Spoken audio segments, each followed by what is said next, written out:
அனைத்துலக உயிரோடை தமிழ் ILC தமிழ் உயிரோடை தமிழில் அன்பர்களே உலக நார்வல் நிகழ்ச்சியில் இணைந்திருக்கிறீர்கள். உலக நார்வல் நிகழ்ச்சியில் பிரித்தானியாவிலிருந்து போரியல் ஆய்வாளர் அரசவர் இணைகின்றார். வணக்கம் அரசவர்களே. உறவுகளுக்கு அன்பு இருந்த வணக்கங்கள். தொடர்ச்சியாக ஈரான், இஸ்ரேல், அமெரிக்காவுக்கு இடையிலான போர் தொடர்பான நிலைமைகளை பார்க்கலாம். போரினுடைய நோக்கம் மாறாமல் இலக்கை நோக்கி செல்லுகின்றது என்று பீட் ஹெசத் அவர்கள் கூறியிருக்கின்றார். இனி டொனால்ட் ட்ரம்ப் அவர்கள் கூறியிருக்கின்றார், 90% வான்படை கடற்படை ராணுவத்தினரை தகர்த்தொழித்து விட்டோம் என்று கூறுகிறார். பார்த்தால் நான் நினைக்கிறேன் வெகு விரைவில் போர் முடிவுக்கு வரப்போகின்றது போல் தெரிகின்றது. கள நிலை எவ்வாறு இருக்கின்றது என்று கூறுவீர்களா? தாக்குதல் தொடர்ந்து கொண்டுதான் இருக்கின்றது. ஈரான் மிகவும் கடுமையாக தாக்கிக் கொண்டிருக்கிறது. நீங்கள் பார்த்தீர்கள் என்று சொன்னால் ஹைஃபா பகுதியை தற்போது நாங்கள் கதைப்பதற்கு ஒரு சில மணி நேரத்துக்கு முதல் இஸ்ரேலின் ஹைஃபா பகுதியில் உள்ள எரிபொருள் சுத்திகரிப்பு நிலையம் தாக்கப்பட்டிருக்கின்றது. அதிலிருந்து புகைகள் அந்த பகுதி முழுக்க புகை மண்டலமாக இருப்பதை பார்க்கக்கூடியதாக இருக்கின்றது. அதே நேரம் இஸ்ரேலின் உள்பகுதிகள் மீது மேற்கொள்ளப்பட்ட தாக்குதலில் இஸ்ரேலின் டெல் அவிவ் பகுதியாக இருக்கலாம், வெஸ்ட் பேங்க் பகுதியாக இருக்கலாம், கிட்டத்தட்ட 4 பேர் காயமடைந்திருப்பதாக கூறப்படுகின்றது. பெருமளவான கட்டடங்கள் ஒரு சில பகுதிகள் அவர்கள் போடுகிறார்கள் இல்லை, காசா போலதான் இருக்கின்றது, எல்லாம் இடிந்து கொண்டிருந்தபடியே தான் இருக்கின்றது. தொடர்ச்சியாக ஈரான் இப்போது 8 மணி நேரத்துக்கு ஒருக்கா தனது தாக்குதலை நடத்தி கொண்டிருப்பதாக கூறப்படுகின்றது. அதே சமயம் நேற்று உங்களுக்கு தெரியும், கொத்து குண்டுகள் மூலம் பென் கொரியர் விமான நிலையத்தை தாக்கியிருந்தார்கள். இப்போது கசட் என்ற அவர்களின் ஒரு ஊடகம் போட்டிருக்கிறது, கிட்டத்தட்ட அரைவாசி விமானங்கள் அழிவடைந்து விட்டதாக போட்டிருக்கிறார்கள். பல விமானங்களை இவர்கள் தற்போது சைப்ரஸுக்கு கொண்டு போயிருக்கிறார்கள். அங்குதான் இப்போது பல விமானங்களை நிறுத்தி வைத்திருக்கிறார்கள். நவ்கேட் விமான நிலைய வான்படை தளமும் தாக்கப்பட்டிருந்தது. அது உங்களுக்கு தெரியும், அதாவது கடந்த வருடம் தாக்கப்பட்ட போதே அது F-35 ரக லைட்னிங் ஸ்ட்ரைக் ரக 5ஆம் தலைமுறை விமானங்கள் என்ற ஒரு இருப்பிடமாக இருந்த தளம் அது தொடர்ச்சியாக தாக்கப்பட்டுக் கொண்டே இருக்கின்றது. அதே சமயம் தற்போது வந்த செய்திகளின் அடிப்படையில் F-35 ரக விமானம், அதாவது லைட்னிங் ஸ்ட்ரைக் விமானம் குண்டு வீசும் போது ஈரான் தாக்கியதால் சேதமடைந்து அவசரமாக தரை இறங்கியதாக CNN செய்தியை வெளியிட்டிருக்கின்றது. ஆனால் முதலில் வந்த சில தகவல்கள் எமர்ஜென்சி லேண்டிங் என்றுதான் வந்தது, என்ன நடந்தது என்று தெரியவில்லை. ஆனால் இப்போது அது சுடப்பட்டிருக்கலாம் என்று கூறப்படுகிறது. அதே சமயம் நீங்கள் பார்த்தீங்கன்னு சொன்னால் இந்த லெபனான் பகுதியிலும் தொடர்ச்சியாக தாக்குதல்கள் இடம்பெற்றுக் கொண்டிருக்கின்றன. கிட்டத்தட்ட 2006ஆம் ஆண்டு இடம்பெற்றது போல தரை தாக்குதல் தான் அதிக அளவு இடம்பெற்றுக் கொண்டிருக்கின்றது. இந்த தரை தாக்குதலில் இன்று 7 மேக்காவா 4 ரக டாங்கிகளை தாக்கி அளித்ததாக ஹிஸ்புல்லாக்கள் தெரிவித்திருக்கிறார்கள். அங்கு ரஷ்ய டுடே என்ற ஊடகவியலாளர் செய்தியை கொடுத்து கொண்டிருக்கிற போது அவருக்கு பக்கத்தில் விழுந்த குண்டு ஒன்று அது அப்படியே லைவாக காட்டிக் கொண்டிருந்தார்கள். நீங்கள் பார்க்கலாம், எல்லா தளங்களிலும் அவருக்கு பக்கத்தில் வீழ்ந்தது. ஆனால் அவர் அதிர்ஷ்டவசமாக காயங்களுடன் உயிர் தப்பி இருக்கின்றார். ரஷ்யா அதுக்கு கடும் கண்டனத்தை தெரிவித்திருக்கிறார். ரஷ்யா கூறியிருக்கின்றது, இது வேண்டுமென்றே செய்யப்பட்டது ஒன்று, ஆக்சிடென்டாக நடக்கவில்லை என்று ரஷ்யா கடும் கண்டனத்தை தெரிவித்திருக்கின்றது. ஊடகவியலாளர்களை கொல்லுவது இஸ்ரேலுக்கு ஒரு புதிய விடயம் அல்ல. காசாவில் உங்களுக்கு தெரியும், கிட்டத்தட்ட 260 ஊடகவியலாளர்கள் கொல்லப்பட்டிருக்கிறார்கள் கடந்த 2023ஆம் ஆண்டு அக்டோபரில் இருந்து. அவர்கள் இதையும் மதிப்பதில்லை என்ற நிலையில் இப்போது ரஷ்ய ஊடகத்துறையினர் மீது தாக்குதலை நடத்தியிருக்கிறார்கள். ரஷ்யாவின் கலாச்சார மண்டபம் தாக்கப்பட்டிருந்தது, தாக்கி அதுக்கும் ரஷ்யா தனது கண்டனங்களை தெரிவித்திருந்தது. இப்போது ரஷ்ய ஊடகவியலாளர் மீதான தாக்குதலும் இடம்பெற்றிருக்கின்றது. அதே சமயம் நீங்கள் பார்த்தீங்கன்னு சொன்னால் Qatar, Iraq, Kuwait, Saudi Arabia எல்லா நாடுகள் மீதும் இன்றும் ட்ரோன்கள் மூலமும் ஏவுகணைகள் மூலமும் ஈரான் தொடர்ச்சியான தாக்குதல்களை மேற்கொண்டு கொண்டுதான் இருக்கின்றது. இப்ப பல விமான நிலையங்கள் மூடப்பட்டிருக்கின்றன. பல விமானங்கள் அடுத்த மே மாதம் நடுப்பகுதி வரையும் தங்கள் பரப்புகளை நிறுத்தி வைத்திருக்கின்றன என்று அந்த பகுதி, அதாவது வளைகுடா பகுதி இன்று முற்று முழுதாக முடங்கி போயிருப்பதாகத்தான் கூறப்படுகின்றது. இதே நேரத்தில் காலை நாங்கள் பேசியிருந்தோம், ஈரான் கட்டார் மீது அவர்களுடைய கேஸ் பைப்லைன் தாக்குதலை நடத்தியிருந்தார். அதனைத் தொடர்ந்து GCC நாடுகள் கூடிய பொழுது அங்கே கத்தாரினுடைய பிரதமர் கூறியிருக்கின்றார். ஈரானியர்களால் பதட்டம் மிகவும் அபாயகரமான முறையில் இருக்கின்றது என்று கூறியிருக்கின்றார்கள். வருகின்ற செய்திகளை கேட்கும் பொழுது வியாழக்கிழமை காலை நடந்த தாக்குதலின் பொழுது அந்த சேதம் ஒரு பாரிய சேதமாக இருக்கின்றது. அந்த சேதம் தொடர்பான செய்தியை கேட்டதும் டொனால்ட் ட்ரம்ப் அவர்கள் மிகவும் அதிருப்தியில் இருந்தார் என்ற விடயங்கள். அதன் பின்னர் தான் இஸ்ரேல் தாக்குதல் நடத்தியது என்று சொன்ன பின்னர் தனக்கு அதை பற்றி தெரியாமல் தான் இப்பொழுது பெஞ்சமின் நெட்டன்யாகு அவர்களுடன் பேசி இருப்பதாக என்று இப்பொழுது கூறியிருக்கின்றார். கேஸ் பைப்லைன் மீது நடந்த தாக்குதல் தொடர்பாக இது என்ன விதமான தாக்கத்தை ஏற்படுத்த போகின்றது? இது பொருளாதார சிக்கல்கள் எல்லாம் இருக்க போகின்றது. இந்த தாக்குதல் தொடர்பாக நீங்கள் எவ்வாறு பார்க்கிறீர்கள்? இப்ப அங்கிருந்து கிடைக்கின்ற தகவல்களின் அடிப்படையில் ஒரு வரியில் கூறுவதாக இருந்தால் முற்று முழுதாக வளைகுடா நாடுகளின் எரிபொருள் உற்பத்தி கிட்டத்தட்ட முற்று முழுதாக முடங்கிய நிலைக்குத்தான் வந்திருக்கின்றது. இந்த ராஸ் லெஃப்னா கேஸ் எரிவாயு வயல்கள் தாக்கப்பட்டிருந்தது. அது 17%, அந்த வயல்களின் 17% முற்றாக சேதமடைந்திருப்பதாக கூறப்படுகிறது. அதை திருத்துவதற்கு 4 தொடக்கம் 5 ஆண்டுகள் செல்லும் என்று ராய்ட்டர் செய்தி நிறுவனம் போட்டிருக்கின்றது. அதே போல குவைத்தின் மினா அல் அமாடி என்ற எண்ணெய் சுத்திகரிப்பு நிலையமும் மினா அப்துல்லா என்ற எண்ணெய் சுத்திகரிப்பு நிலையமும் இன்று தாக்கப்பட்டிருக்கின்றது. அந்த எண்ணெய் சுத்திகரிப்பு நிலையங்கள் கிட்டத்தட்ட 8 லட்சம் பேரல்களை ஒரு நாளைக்கு சுத்திகரிக்கக்கூடியவை. அதே போல யுஏஇன் ஹப்சார் என்ற எண்ணெய் சுத்திகரிப்பு நிலையம் தாக்கப்பட்டிருக்கின்றது.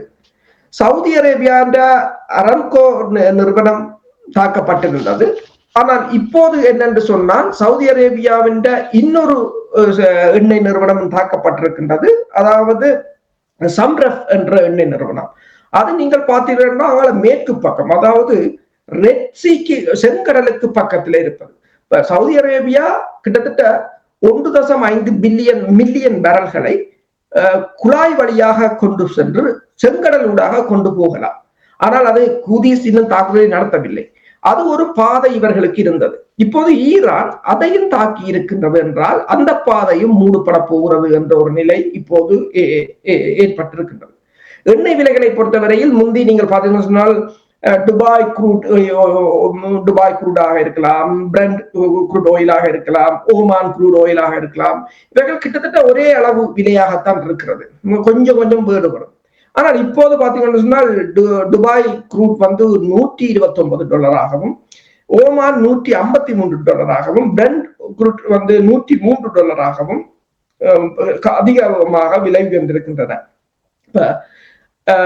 மேக்ரோன், பிரான்சின் அதிபர் இமானுவேல் மேக்ரோன் இப்ப கூறியிருக்கின்றார் எனர்ஜி ட்ரூஸ் என்று சொல்லி. ஏனென்றால் போர், அதாவது எரிசக்தி போர் நிறுத்தத்தை கொண்டு வாருங்கள் என்று அவர் நேற்று இரவே உடனடியாகவே ட்ரம்புக்கும் கட்டார் அதிபருக்கும் எடுத்திருந்தார், தொலைபேசி அழைப்பை எடுத்து கதைத்திருந்தார். இப்போது அவர் கூறுகிறார் சொன்னால் ஓகே, 2 தரப்பும் கேஸ், ஆயில், வாட்டர் இதுகளை நீங்கள் தாக்காமல் சண்டை பிடிங்க உண்டு. இப்ப என்னென்று சொன்னால் இது ஏன் என்று சொன்னால் இப்ப இந்த யுஏஇ தாக்கப்பட்டது வந்து ஐரோப்பாவை கடுமையாக பாதிக்கும். நாங்கள் காலையிலும் கதைத்திருந்தோம், இந்த ரஷ்யாவின் உக்ரைன் மோதலில் ரஷ்யாவிற்கு இருந்து தங்களுக்கு வந்த எண்ணெய் குழாய்களை தாங்களே குண்டு வச்சு தகர்த்து ரஷ்யாவிலிருந்து வெளியேறி இருந்தார்கள். இப்போது வாங்குகிறார்கள், அது வேற. ஆனால் இவர்கள் கட்டாரை நம்பித்தான் இதை செய்தார்கள். ஆனால் இப்போது கட்டாரும் மூடப்பட்டு விட்டது. அப்ப இப்ப 2 வழி இருக்கின்றது. ஒன்று, ஈரான் மீதான தடையை முழுக்க அகற்ற வேண்டும், இல்லை ரஷ்யா மீதான தடையை அகற்ற வேண்டும். 2 பிரச்சனைக்குள்ள மாட்டுப்பட்டு போய் நிற்கிறார்கள். எனவேதான் பிரான்ஸ் இப்போது கூறுகிறது கேஸையும் ஆயிலையும் வாட்டரையும் தாக்காத, அது தங்களுக்கு தேவை. இப்ப காசாவில உணவு சாகைக்க தண்ணியை நிப்பாட்டாங்க, கேஸை நிப்பாட்டாங்க சொல்லல. ஈரான அடிக்கைக்க வந்து சொல்லல, ஈரான் கேஸ் அடிக்கைக்க வந்து சொல்லல. ஆனால் இப்ப அதைத்தான் ஈரான் வெளிவார அமைச்சர் பிரான்ஸ் அதிபருக்கு ஒரு பதிலை கொடுத்திருக்கிறார். அதாவது இந்த கட்டார்ந்த கேஸ் அடிச்சது உங்களுக்கு தெரிஞ்சது, ஈரான் கேஸ் வயல் அடிச்சது உங்களுக்கு என்னன்னு தெரியாமல் போனது என்று சொல்லி ஐரோப்பிய கேட்டிருக்கின்றார். அப்ப என்னென்று சொன்னால் அவர்கள் கொண்டு விளங்குகிறது இந்த போர் வந்து முற்று முழுதாக தங்களோட பொருளாதாரத்தை சீர்குலைக்க போகிறது.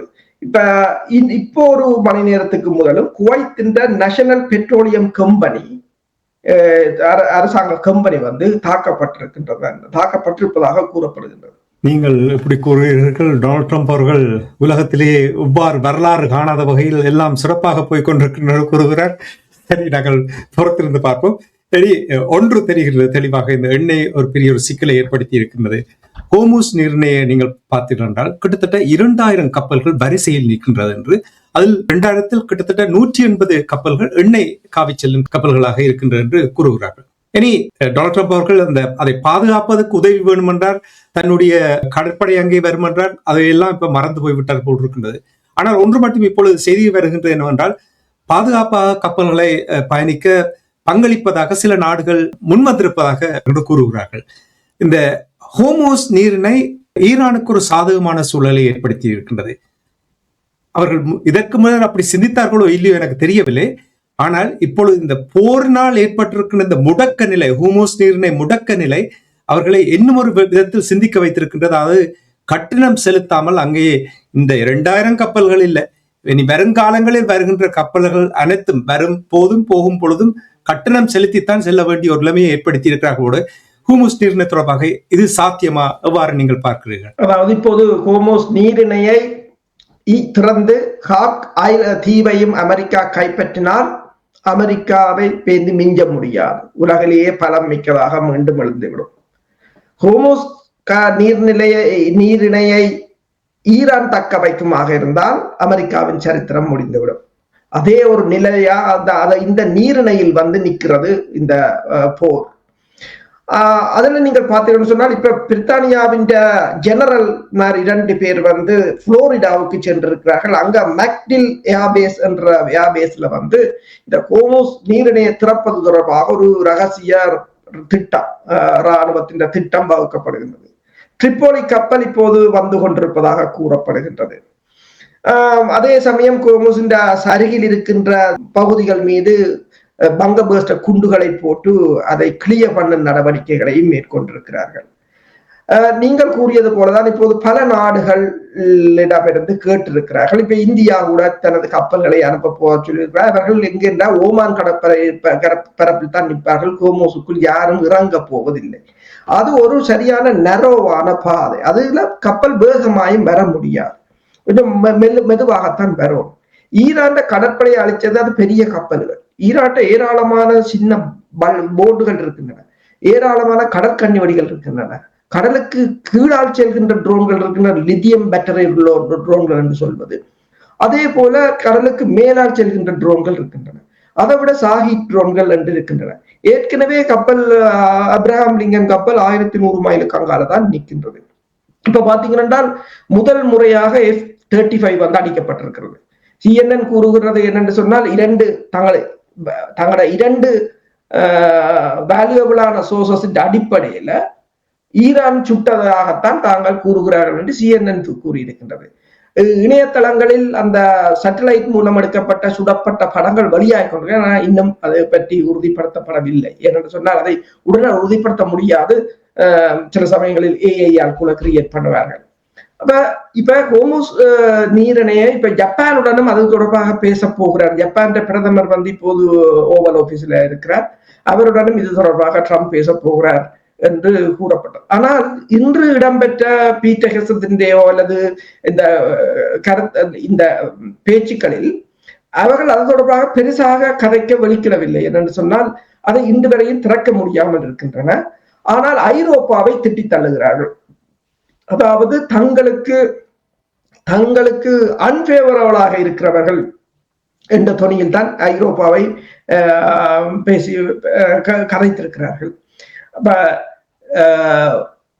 இப்ப நீங்கள் சொன்னது போல ஈரானை பொறுத்தவரையில் அதை தக்க வைக்குமாக இருந்தால் அதில் ஒரு வரியை அறவிடப் போவதாக, கட்டணம் அறவிடப் போவதாக கப்பல்கள் செல்லும் கப்பல்களுக்கு அவ்வாறு அறவிடப்படும் கட்டணம் வருடத்துக்கு $75 பில்லியன் வரும் என்று கூறுகிறார்கள்.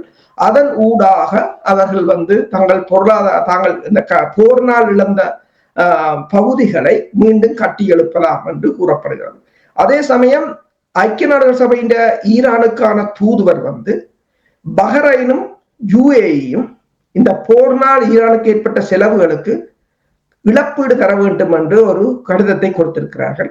ஏனென்று சொன்னால் இந்த 2 நாடுகளும் தான் அமெரிக்காவுக்கு தளங்களை வழங்கி, அமெரிக்காவுக்கு நினைக்கிறேன் சவுதி அரேபியா கொடுப்பார்கள், இந்த அமெரிக்காவுக்கு தளங்களை வழங்கி தங்கள் மீதான தாக்குதலை தூண்டியவர்கள் என்று கூறியிருக்கிறார்கள். அப்படி கூறும் பொழுது அரசர்களே, உங்களிடம் ஒரு கேள்வி என்னவென்றால், தொடர்ச்சியாக ஈரான் இந்த மத்திய கிழக்கு நாடுகள் மீது தாக்குதலை நடத்துகிறார்கள்.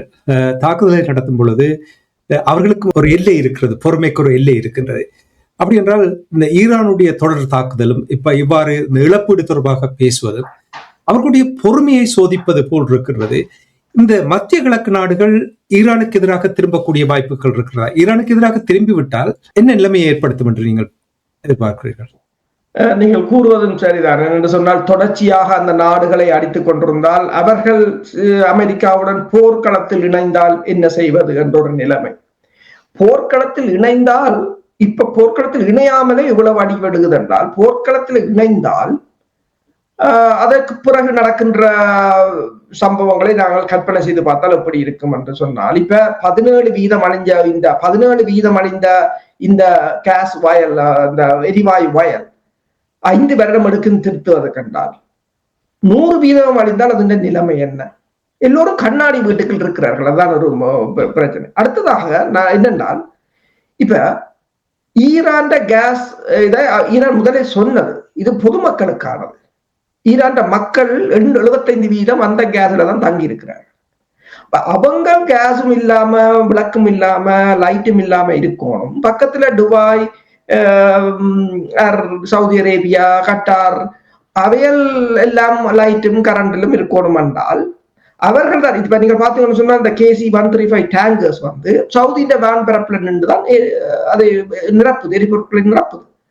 அப்ப நீங்கள் தளத்தை கொடுத்து அடிக்க வைத்து விட்டு எங்களை அடிக்காதே என்று சொன்னால், ஆனால் அது போர்ல இப்ப ஐக்கிய நாடு சபை என்ற விதி என்று இருக்கின்றது சொல்லலாம். சரி, அதை அவர்கள் எதிரிகள் மதித்தார்களா? இல்ல. நான் இப்ப முதல் கூறினேன் 250 ஊடகவியலாளர் இருந்திருக்கிறார். உலகத்தில் எத்தனை ஊடக சங்கங்கள் இருக்கிற, அமைப்புகள் இருக்கின்றன. ஏதாவது நடவடிக்கை எடுத்தார்களா? இல்ல. எங்கேயாவது அடுத்த சட்டம் மதிக்கப்படுகிறதா? இல்ல. ஆனால் சட்டத்தை ஐக்கிய நாடுகள் சபை சரி பார்த்து நியாயத்தை சொல்லுதா? இல்லை. ஆனால் சட்டம் எப்ப நியாயத்துக்கு வருது? திருப்பி அடிச்சோன்னு வருது. இப்ப திருப்பி அடிச்சோன்னு மக்ரோன் ஓடி வந்து சொல்றார், தண்ணியையும் ஒயிலையும் கேஸையும் அடிக்காதீங்க. அதுவரையும் அவர் அங்கே என்ன தெரியாது. திருப்பி அடிச்சோன்னு ட்ரம்ப் சொல்றாரு, எனக்கு அது தெரியாது. இப்ப திருப்பி அடிக்காட்டி இன்றைக்கு என்ன மாதிரி சொல்லியிருப்பார் என்றால், நாங்கள் போட்டே இரவுல அடிச்சு தகர்த்து விட்டுட்டோம், அவ்வளவு 90 மில்லியன் மக்களையும் பயங்கரவாதி என்று சொல்லியிருப்பார். 90 மில்லியன் பயங்கரவாதிகளும் தண்ணி இல்லாம கிடக்குறாங்களே என்று ஒரு நக்கலா காய்ச்சிருப்பார். திருப்பி அடிச்சபடியால் இன்றைக்கு இஸ்ரேல் பிரதமரை கூப்பிட்டு பேசியிருக்கிறார், இனிமேல் அடிக்காதே. அப்ப இப்ப ஏன் என்றால் கட்டார், சவுதி அரேபியா எல்லாம் அமெரிக்காவுக்கு அழுத்தமா கொடுத்திருப்பாங்க. நீங்க எங்களை பாதுகாக்கிறீங்க. நீங்கள் சரி, நீங்கள் அடிக்கும் போது ஈரான் ஏவுகணையை தடுக்கிற வல்லமை இருந்து உங்கள்ட்ட வச்சுக்கொண்டு அடிச்சால் பரவாயில்லை. சரி, உங்களை சவுதியை பாதுகாத்துட்டேன், கட்டாரை பாதுகாத்துட்டேன், குவைத்தை பாதுகாக்கவே இல்லாது. அப்ப என்ன அடிக்க போவீங்க? அதான பிரச்சனை. அப்ப அவங்களுக்கு பிரச்சனை இருந்தா சரி, நீங்கள் அடிக்கிறதும் தங்களை கேட்டு போர் தொடரவும் இல்லை, தொடங்கவும் இல்லை. அடிக்கிறீங்க, எங்கட பாதுகாப்பை யோசிக்கிறீங்கள் இல்லையா? இப்ப ஈரான் செய்கிறது என்று சொன்னால், இவர்களும் அந்த குற்றத்தில் இவர்களுக்கும் பங்கு இருக்கிறது. அதைத்தான் ஈரான் சொல்ல வருகிறது. நாங்கள் பொறுத்திருந்து பார்ப்போம். இனி அமெரிக்காவுடைய போர் செயலாளர் பீட்டர் ஹெக்ஸெட் அவர்கள் நான் நினைக்கிறேன் 4-5 நாட்களுக்கு பிறகாக கேமராவுக்கு முன் தோன்றி இருக்கின்றார். உடனடியாக வந்தவுடனே அவருடைய முகத்தில் அவ்வளவு ஒரு செந்தளிப்பு காணவில்லை, கோபம் இருந்ததை பார்க்கக்கூடிய இருந்தது. நேரடியாக கூறியிருந்தார், வீட்டில் இருக்கின்ற மக்களை நோக்கி நான் இதை பேசுகிறேன் என்று கூறியிருந்தார். இங்க இருக்கின்ற ஊடகவியலாளர்கள் மீது அவருக்கு நிறைய அதிருப்தி இருப்பதையும் வெளிப்படுத்தியிருந்தார். அங்கே அவர் பேசிக் கொண்டிருக்கும் பொழுது சில விடயங்களை கூறியிருந்தார். அரசுகளை, நீங்கள் இதை கொஞ்சம் எங்களுக்கு உடைத்து விளக்கத்தை தர வேண்டும் என்று அன்பாக கேட்கிறேன். அதாவது கொல்லப்பட்ட அமெரிக்க வீரர்களுடைய இறுதிச் சடங்குக்கு சென்ற பொழுது அங்கே குடும்பத்தினரை சந்தித்தாகவும் அந்த குடும்பத்தினர்களிடம் அவரிடம் பணிவன்போடு கேட்டார்களாகும், நீங்கள் ஆரம்பித்த இந்த விடயத்தை முடித்து தாருங்கள் என்று கேட்டிருக்கிறார்கள் என்று அவர் கூறினார். அது மட்டும் இல்லாமல் இதுவரையில் தங்களுடைய படையினர்கள் 8,000க்கும் மேற்பட்ட இலக்குகளை தாக்கி தரமட்டமாக்கி இருக்கிறார்கள் என்று கூறியிருக்கின்றார். நிறைய விடயங்களை கூறியிருக்கும் பொழுது கொஞ்சம் எங்களுடைய உறவுகளுக்காக பிரித்து கொஞ்சம் அதை விளக்க தருவீர்களா? உண்மைதான். என்று சொன்னால் அவர் இந்த முறை அவர் பாடி லாங்குவேஜை பார்த்தால் உங்களுக்கு தெரியும், ஒரு இறுக்கமான நிலையத்தான் நிற்கின்றார். அமெரிக்காவின் படைத்துறையில் இருந்து பேர்ந்து டிவி பிரசண்டராக போயிருந்தார், ஃபாக்ஸ் நியூஸ் என்று நினைக்கிறேன். அது டிவி ஷோ மாதிரி தான் அவர்கள் இந்த போரை நினைத்தது. அதுக்கு அவர்களுக்கு ஒரு வாய்ப்பாக அமைந்தது வெனிசுலா. அதுக்கும் ஒரு டிவி ஷோ மாதிரி தான் முடிஞ்சது, செலிபிரிட்டி டிவி மாதிரி தான் முடிஞ்சது. ஆனால் ஈரான்ல வந்து பார்த்த போதுதான் தெரிஞ்சது அது ஒரு டிவி ஷோவுக்கும் ரியாலிட்டிக்கும் என்ன டிஃபரெண்ட் இருக்கும்ன்றது தெரிஞ்சது. கடுமையான இழப்புக்கள் தெரிகிறதை அவர்களின் முகபாவனையிலிருந்து அறியக்கூடியதாக இருந்தது. அவர் ஒன்றை கூறினார் என்று சொன்னால், தனது 13 வயது மகன் வந்து தன்னை கேட்டாராம், ஏன் தனது ஆபீஸுக்கு வந்து கேட்டாராம் ஏன் இந்த போர் நடக்கிறது என்று. அப்ப தான் சொன்னாராம், உங்கள் ஜெனரேஷன் போராடக்கூடாது, நீங்கள் நாளைக்கு இந்த அணு ஆயுதத்தை எதிர்த்து நீங்கள் போராடக்கூடாது, அதை விட்டு வைக்காமல் எல்லாத்தையும் துடைத்தளிப்பதற்காக நடக்குது என்று தான் கூறினாராம். அதே போல அந்த படை வீரர்கள் திறமையாக செயற்பட்டு கொண்டு வருகிறார்களா, அவர்களுக்கு பிரார்த்தனை செய்யுமாறு அவர் இங்கு கூறியிருக்கிறார் என்று சொன்னால், பள்ளிக்கூடங்கள், தேவாலயங்கள், உங்கள் குடும்பங்கள், நீங்கள் முழங்காலில் நின்று இயேசுவை வணங்குங்கள். அந்த அங்கு பணியில் ஈடுபடுகின்ற படையினருக்கு ஆசி வழங்க வேண்டும் என்று சொல்லி, பணியில ஈடுபட என்ன பணி என்று இயேசுகிட்ட கேட்டா தெரியும். என்ன பணி செய்கிறார்கள் என்றால், குழந்தைகளை கொல்வது, 160க்கும் மேற்பட்ட பள்ளி குழந்தைகளை கொல்வது. ஐக்கிய நாடுகள் சபையே சொல்லியிருக்கு, இயேசுநாதர் ஐக்கிய நாடுகள் சபையிட்டே கேட்கலாம். ஐக்கிய நாடுகள் சபை சொல்லியிருக்கு, எத்தனையோ பாடசாலைகள், எத்தனையோ வைத்தியசாலைகள், எத்தனை. இப்ப கடவுளை பொறுத்தவரையில் கடவுள் இப்படியானது ஒன்றுக்கும் அருள மாட்டார். அதான். ஆனால் ஏன் அதை பேசுகிறார்கள் என்று சொன்னால், குடும்பமாக நீங்கள் ஒவ்வொரு நாளும் நீ தனியா ப்ரே பண்ணுங்கள், குடும்பமாக ப்ரே பண்ணுங்கள், முழங்கால இருந்து ப்ரே பண்ணுங்கள். இப்ப இத ஒரு வழியில சொல்றது என்று சொன்னால், முதல் போருக்கு போனார்கள், பிறகு ஐரோப்பாவை நேட்டோவை கேட்டார்கள், பிறகு ஐரோப்பாவை கேட்டார்கள் உதவிக்கு, பிறகு உலகத்தில நாடுகளை கேட்டார்கள் உதவிக்கு. இப்ப இயேசு கிட்ட போய் நிற்கிறார்கள், கடவுளை கேட்கிறார்கள், உதவிக்கு இருக்கா வாரங்களோ உண்டு. எந்த கடவுள் வருவார் கூறுங்க? எல்லா கடவுளும் ஒன்றுதான், எல்லாம் ஒன்று. அவர் வேறு வடிவத்துல கும்பிடுகிறார்கள். கடவுள்ன்றது ஒரு அமைதிக்கும் மனசாந்திக்கும் அப்படியாக இருக்கிறது. ஒவ்வொருத்தருக்கும் அது ஒன்றாக இருக்கலாம், ஒரு சக்தி என்றுதான், அவ்வளவுதான், அதுல ஒன்றும் இல்லை. இப்ப என்னென்று சொன்னால், தாங்கள் 7,000 இலக்குகளை தாக்கி விட்டோம், 1,000 இலக்குகளை தாக்கி விட்டோம். அதே நேரம் ட்ரம்ப் கூறுகிறார் 90% கடற்படை 90% ஏவுகணைகள் இழந்து விட்டார்கள், 83% ட்ரோன்களை இழந்து விட்டார்கள். 10% இருக்கண்டா நேர போக வேண்டியானே. ஆபிரகாம் லிங்கன் வந்து 1,100 மைலுக்கு அங்கால நிக்கணும். அதுதான் மற்றவர்கள், நான் கேட்கவில்லை, மற்ற லாரி யோன்சன் போன்ற அவர் சிஐ என்ற முன்னாள் அதிகாரி அவர் கூட கேட்கிறார், சரி 100% முடிஞ்சா என்ன போங்க, நீங்க இப்ப கொண்டாடல வேணும். 100% முடிஞ்சதுன்றா நீங்கள் இப்ப வெடி கொளுத்தி கொண்டாடணும், ஹோமோஸ்ல எல்லாம் கொடி கட்டி கொண்டாடணும். அப்படி இல்லை, உதவியை கேட்டுக்கொண்டு இருக்கிறீங்க. இவர் அதாவது ஒரு ஒரு ஒரு ஒரு சமூக வலைத்தளம் போட்டிருக்கிறது, ட்ரம்ப் அங்கு ஜப்பான் பிரதமரோட பேசிக் கொண்டிருக்கிறாராம், நாங்கள் எங்கேயும் பிளை பண்ணுவோம், தங்கட பிளைனை யாரும் சுட முடியாது என்று சொல்லிக் கொண்டிருக்க இந்த F-15 இறங்கிட்டு என்று சொல்றாங்களாம். அதை தன்னையும் போடுறாங்க கம்பேர் பண்ணி. கள நிலைமை வேற, படம் சினிமா படங்கள் எல்லாம் வேற. நீங்கள் அந்த 3 F-15 விழுந்தது தானே, அதுல 6 பைலட்டுகள் தப்பினார்கள். இப்ப தப்பி விழுந்த பைலட் அந்த பொதுமக்கள்லாம் போறார்கள். அப்ப அந்த பைலட் என்ற நிலைமையை நீங்கள் பார்த்திருந்தீங்கன்னு சொன்னால், அவர் கையெழுத்திட்டார் உடனே, பொதுமக்கள் கண்ட உடனே. அப்பதான் போட்டார்கள், சினிமாவில தான் பைலட் இப்படி இருப்பார், ரியல் லைஃப்ல பைலட் இப்படித்தான். அது எல்லாரும் மனுஷர் தான், அதுல ஒன்றும் இல்லை, அதாவது நாங்கள் குறையும் சொல்ல முடியாது, அது எல்லாரும் மனிதர்கள் தான். ஆனால் ஓவர் பில்டப் என்று சொல்லலாம். அமெரிக்காவுடைய பிரச்சனையே அதுதான், தங்களை விட்டால் யாருமே இந்த உலகத்தில் இல்லை என்று கூறுவதுதான் பலருக்கு ஒரு எரிச்சல் ஊட்டும் என்று சொல்வார்கள். அதை பார்க்கக்கூடிய இருக்கின்றது. சரி, நாங்கள் நிகழ்ச்சி என்று கொண்டு வருவதற்கு முன்னதாக இன்னும் ஒரு முக்கியமான விடயம் வெள்ள மாளிகையில் இன்று நடைபெற்றது. ஜப்பானுடைய பிரதமர் சானே டாக்சி அவர்கள் சென்றிருந்தார். அங்கே வெள்ள மாளிகையில் டொனால்ட் ட்ரம்ப் அவர்களை சந்தித்து உரையாடி கொண்டிருந்தார். அவருடைய உடல் மொழியை பார்க்கும் பொழுது கொஞ்சம் தயங்கி போனது போல் இருக்கின்றன என்றால் 85% எண்ணெய்கள் ஹோர்முஸ் வழியாகத்தான் தங்களுக்கு வருகின்றது என்றதே அவருடைய எண்ணத்தில் தொடர்ந்து இருந்திருக்கும். டொனால்ட் ட்ரம்ப் அவர்கள் கூறிவிட்டார், ஹோர்முஸ் வழியாக எங்களுக்கு எண்ணெய் வருவதில்லை, அதை பற்றி எங்களுக்கு எந்த அக்கறையும் இல்லை. இன்னும் ஒரு விடயம் நான் அதில் அவதானித்தேன், அந்த ஹோர்முஸில் 2 கன்னிவெடிகளை வைத்து விட்டாலே அது பெரிய பிரச்சனையை ஏற்படுத்தும். அந்த டெக்னிக்ஸும் அவருக்கு விளங்க தொடங்கி விட்டது போல் இருக்கிறது. என்றால் அவர் பில்டிங் கட்டுவது பற்றி அது எவ்வளவு காசு வரும் என்றெல்லாம் அந்த விடயத்தில் அவருக்கு அனுபவம் இருக்கிறதா என்று அவர் எஸ்டேட் ஏஜென்ட் அந்த துறையினூடாகத்தான் அவர் வந்தவர். இருந்தாலும் இந்த சந்திப்பின் பொழுது அவர் பேசும் பொழுது கூறினார், ஈரானுடைய எல்லா பகுதிகளுக்கும் அமெரிக்கா போவதில்லை, ஆனால் திட்டமிட்டபடி காலத்துக்கு முன்பே இந்த போரை நாங்கள் முடிவுக்கு கொண்டு வரக்கூடிய ஒரு நிலைமையில் நாங்கள் நிற்கிறோம் என்று கூறியிருக்கின்றார். இந்த ஊடக சந்திப்பின் பொழுது நீங்கள் அறிந்த விடயங்கள் என்ன என்றதையும் எங்களுடைய உறவுகளுக்கு கூறுவீர். இந்த ஊடக சந்திப்பின் போதுதான் அவர் கூறியிருக்கின்றார், அதாவது இந்த எரிவாயு வயல்கள் மீதான தாக்குதலை தாங்கள் அதாவது இஸ்ரேல் தான் நடத்தியதாகவும் அதன் போது தான் பிறகு அவருக்கு பிறகு கூறியதாகவும் அது அவ்வாறான தாக்குதல்களை நடத்த வேண்டாம் என்றும் கூறியதாகவும் கூறியிருக்கின்றார். அதே சமயம் என்னென்று சொன்னால் பலமை போலவே தாங்கள் இஸ்ரேலின்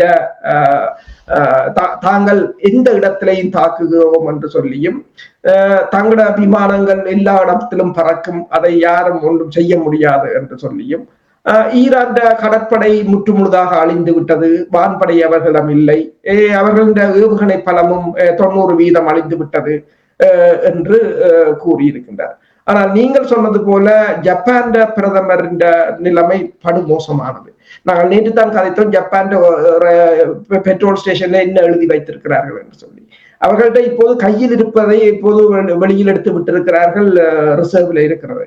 அதுக்கு நாளைக்கு முடியும். ஏனென்றால் இப்ப நடக்கிற பிரச்சனையில ஹோர்முஸை நாளைக்கு திறந்தால் கூட உடனடியாக எண்ணெய் வராது என்று கூறுகிறார்கள். இப்ப வேற 17% அழிஞ்சது 6 வருஷம் எடுக்கும் கட்டுறதுக்கு என்று சொன்னால், இன்னும் அடுத்த கிழமை 100% அழிவு தெரியாதா இருக்கும். யார் அடிக்கிறாங்க, இப்ப யார் எவனு அடிக்கிறான்னு தெரியாம இல்லை, அந்த நிலைமை அப்படி போய் கொண்டிருக்குது. அப்ப இது ஒரு விளையாட்டாக இல்லை. இப்ப அமெரிக்கா பொறுத்தவரை அவர்களுக்கு எரிபொருள் இருக்கின்றது, நாளைக்கு அமெரிக்காட்ட போனால் டபுள் அல்லது ட்ரிபிள் விலையாகத்தான் விற்பார்கள். இப்ப கூறுகிறார்கள் சொன்னால் இந்த சண்டையில் அமெரிக்காவில் இருக்கின்ற எண்ணெய் வியாபாரிகளுக்கான வருமானம் மிக அதிகம். அதாவது கூறுகிறார்கள் ஒரு 100 தொடக்கம் 150 பில்லியனை இந்த எண்ணெய் வியாபாரத்தில் அவர்கள் ஈட்டுவார்கள். போனதை விட இந்த முறை அதிகமாக $150 பில்லியன் அதிகமாக ஈட்டுவார்கள். சில சமயங்களில் அவர்கள் போருக்கு செலவழித்ததை அவர்கள் எடுத்து விடுவார்கள். ஆனால் அதை ஆற்ற காசிலிருந்து போகுது என்று சொன்னால் ஈரானிலிருந்து போகாது, ஆற்றிலிருந்து போகும் என்று சொன்னால் வளைகுடா நாடுகள், இந்த ஆசிய நாடுகள், சவுத் அமெரிக்க நாடு, இந்த நாடுகள்ல இருக்கிற பணமாகத்தான் அது போகலாம். தற்போது அது நடைபெற்றுக் கொண்டிருக்கிறது, ஊடகவியலாளர் சந்திப்பு நடைபெற்றுக் கொண்டிருக்கிறது. இப்ப நாளைக்கு அதுல இன்னும் என்னென்ன கதைத்தார் என்பதை கூட பார்க்கலாம். அசோக்லே, மீண்டும் எண்ணெய் தளங்கள் தாக்கப்பட்டால் எந்த விதமான நிதானமும் கடைபிடிக்க மாட்டோம் என்று ஈரான் எச்சரித்திருக்கின்றது. அதே நேரத்தில் கத்தார் கூறியிருக்கின்றது, தாக்குதல்களை முடிவுக்கு கொண்டு வர அவர்களும் கேட்டிருக்கிறார்கள்.